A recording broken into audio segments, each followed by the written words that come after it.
This video is a review of a round-trip flight I recently took from Boston Logan Airport to Hong Kong and then onwards to Japan. Cathay Pacific operates 6 direct flights per week from Boston to Hong Kong. The flight time for this route is approximately 15 hours and 40 minutes, covering a distance of 7,953 miles or 12,799 kilometers. The aircraft types used are the Airbus A350-900 and the Airbus A350-1000. The flights I was on were with the A350-1000. The flight leaves Boston after 1 a.m. in the morning, in my case at 1:45 a.m. So pay attention when booking this flight, as you need to arrive at the airport late on the previous day. This means, in terms of dates, you are arriving in Hong Kong 2 days later. Flying over the Pacific means crossing the international date line. Therefore, it is important to book hotels accordingly.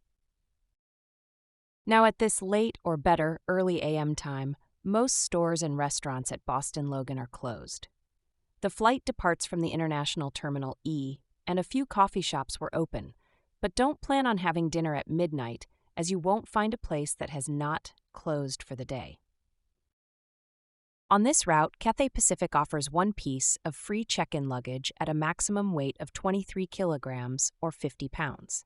The cabin baggage allowance is one piece plus one small item. The total combined weight limit is 7 kilograms or 15 pounds. You can see the size limits here. These limits are typical for Asian airlines.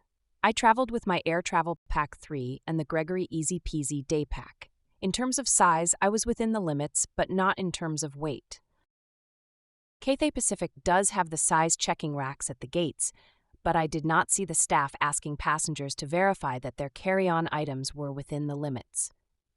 The staff also did not check the weight limit compliance of the items passengers brought on board. This was the case on all 4 Cathay Pacific flights I took, i.e. Boston to Hong Kong to Japan, and back. The boarding process for all flights was smooth. Passengers needing special assistance boarded first, followed by first and business class passengers as well as frequent flyers, and then economy class passengers. Cathay Pacific does not have a group boarding system for economy passengers compared to some other airlines. After boarding the flight, you find a blanket, a pillow, headsets, and a menu at your seat. However, it should be noted that for the shorter flights between Hong Kong and Japan, blankets were only available on request. Headsets were offered, but no pillows. Cathay Pacific's economy seats are comfortable. The standard seat pitch is 32 inches in economy class, which is consistent with the industry standard for many airlines in Asia. This measurement refers to the distance between the back of your seat and the back of the seat in front of you.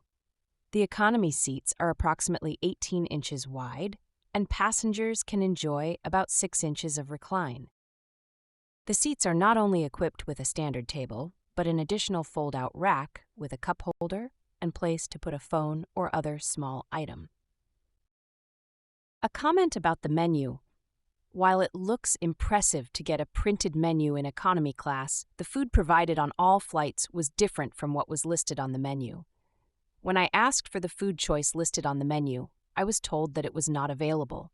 This happened on both flights between Boston and Hong Kong. The luggage bins on the A350 used by Cathay Pacific are large and spacious, larger and deeper compared to a British Airways flight I took in May 2024 from Boston to London. The economy seats on Cathay's A350-1000 are equipped with 10-inch touchscreen entertainment screens. These screens are responsive and provide on-demand entertainment options for passengers.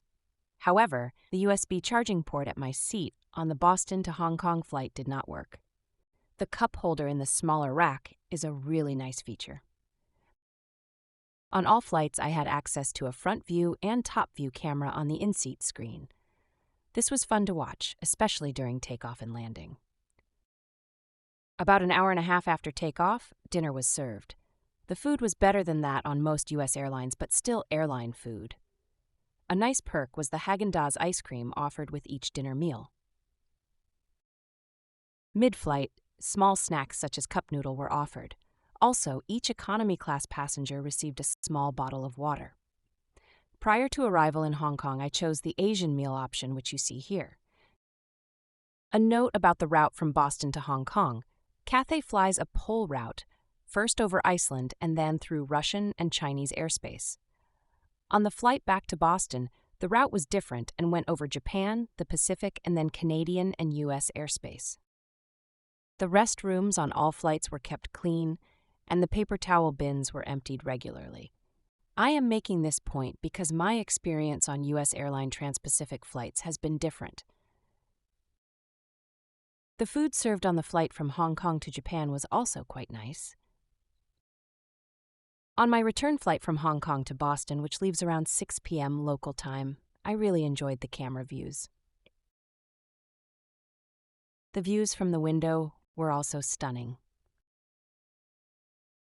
Now, let's talk a bit about Hong Kong's airport, where I spent several hours in transit. Hong Kong International Airport, also known as Chek Lap Kok Airport, is situated on Lantau Island, specifically on reclaimed land around the islet of Chek Lap Kok. Opened in July 1998, it was designed by British architect Sir Norman Foster and has since become one of the world's leading airports in terms of size, capacity, and modern amenities. I had not been to Hong Kong for more than 10 years and was again impressed. The airport is spacious, has plenty of natural light, good food, and the restrooms are clean. Here are some interesting highlights. The Hong Kong airport offers complimentary shower facilities within the security area. The restrooms are outside these facilities. While shampoo and soap is provided, there are no towels. So you either have to bring your own or buy one at the vending machine in the shower facility. A towel costs about $6. The shower rooms are decently sized and have enough space for carry-on luggage. There is a wash basin, hairdryer, a seat, and some hooks to hang your clothes. The lower part of the shower stall in this photo looks dirty, but this was actually the pearl-type design of the tiles. A cleaning lady was on site. Now, I used the shower facility at 6 a.m. and therefore do not know what it is like during the busy day. When I used it, I was the only guest, and the shower cabin I used was perfectly clean. As mentioned, the Hong Kong airport offers many food choices, especially Chinese food. But you can also find Western fast food and various coffee shop chains, including Starbucks. The food costs are reasonable. This noodle soup was around $8. Hong Kong Airport has numerous airline as well as pay lounges. The latter are used by passengers who have a membership to these lounges, or you can buy a day pass. On my return flight, I purchased a day pass for the Plaza Premium Lounge near Gate 60. What a waste of money. The lounge was cramped, noisy because it is open to the terminal building, and the food was mediocre. Only 2 of the 3 ladies' restrooms were available. The third had a broken door, as you can see in the photo. Compared to the lounge restrooms, the ones on the general terminal area are larger and cleaner. The food available from the different food court options was better in taste and superior value for money. If you want to work and do not have access to a decent lounge, it is easy to find a good spot in Hong Kong Airport. There are plenty of tables and even some workstations. Each table and workstation is equipped with USB charging ports and a power outlet. The standard voltage is 220 volts with a frequency of 50 Hz. The power plugs and sockets used are primarily of type G, that is the type you find in the UK and Singapore. So make sure you bring an adapter if you want to charge your laptop. I found it easier to check emails sitting at one of these public area tables than in the lounge. The free Wi-Fi throughout the airport is good, but I recommend using a VPN client as this is a public space. There are plenty of free water filling stations available throughout the airport, which offer hot and cold water, so bring your water bottle with you. Like most Asian airports, Hong Kong offers free small luggage carts within the security area. They are very convenient, especially when walking around the airport to enjoy the outside views. On the Hong Kong Airport website, you will read about the Sky Garden, but avoid this area unless you are a smoker and looking for a space to do so. The Sky Garden is small and cramped and full of smokers and has poor air quality because of lack of airflow. Another thing to point out is that you will not find Western print media at the airport. So, what's my verdict? I chose to book the Cathay Pacific flight because its ticket prices were significantly lower than those of US and other Asian airlines. After being closed for 3 years due to COVID-19, it seems Cathay Pacific is working to attract customers back, and I am one of them, having flown with them in the past. The onboard service is commendable and surpasses that of US airlines. However, I would rate it slightly below that of Japanese airlines. I like that Cathay Pacific is not picky with carry-on luggage. Hong Kong Airport offers plenty of connections to other Asian destinations, and it is a very comfortable airport for transit. But leaving Boston early AM may not be for everyone, and the route via Hong Kong is not necessarily the quickest. I don't get the printed menu handout in economy class because it doesn't reflect the food that is actually available. When planning air travel routes, some passengers may have concerns about flying over Russian and Chinese airspace. These concerns stem from potential scenarios such as unplanned landings. In such a situation, passengers without the proper visas may find themselves confined to the airport, unable to leave or seek assistance outside. China and Russia have complex visa policies that can make it challenging for travelers to obtain proper documentation on short notice. While China offers some visa-free transit options, these are limited in scope and duration.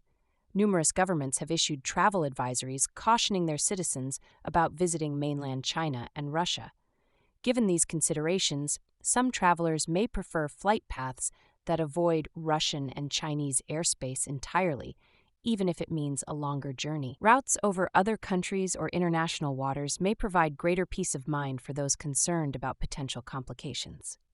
Ultimately, the choice of flight route involves weighing factors like travel time, cost, and personal comfort level with various geopolitical risks.